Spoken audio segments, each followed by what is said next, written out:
Hello, good evening everyone. Andito po kami ngayon sa isang pinakalumang sementeryo sa aming lugar. Century old na po ito. Panahon pa po ito ng Kastila.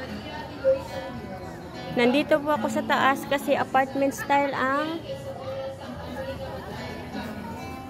nitso ng aking kuya at ng aking pamangkin. Nandito po ako sa taas. Ayan po, inakyat ko po yan para lang makalagay dito ng bulaklak. Nag-excuse naman po ako sa may-ari ng nicho na yan. Kasi dyan ako dumaan. Ito, ayan, pamangkin ko. Ayan, kami lang po dito. Kasi nauna na po yung kuya ko, tsaka yung anak ko kanina, tsaka isa iba ko pamangkin. Ayan, ayan po, puno ng balete. Ayan, century old structure. Tsaka po, ayan po yung lumang ruins ng parang gate po ng sementeryo na luma. Ayan po. Yan. Yan pong parang arc gate po ng sementeryo.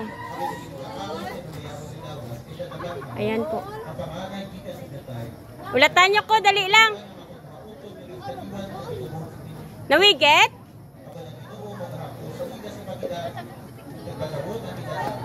May nawiget?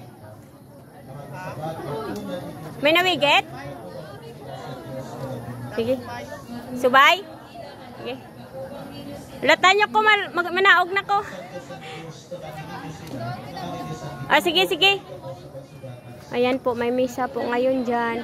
Tinanong ko lang sila kung bakit sila umalis. Madaming langgam po sa baba. Ayan. Nanghingi na po ako ng paumanhin sa nichong dinaanan ko kasi hindi po ako makaakyat dito para maglagay ng bulaklak at saka ng kandila. Pasensya na po, bababa na po ako. Ayan. Ganito po yung kaganapan dito.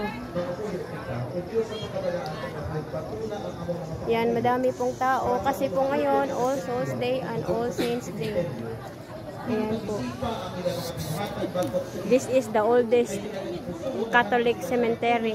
Panahon pa po ito ng Kastila. Kaya po yung mga nicho hindi magkapare-pareho.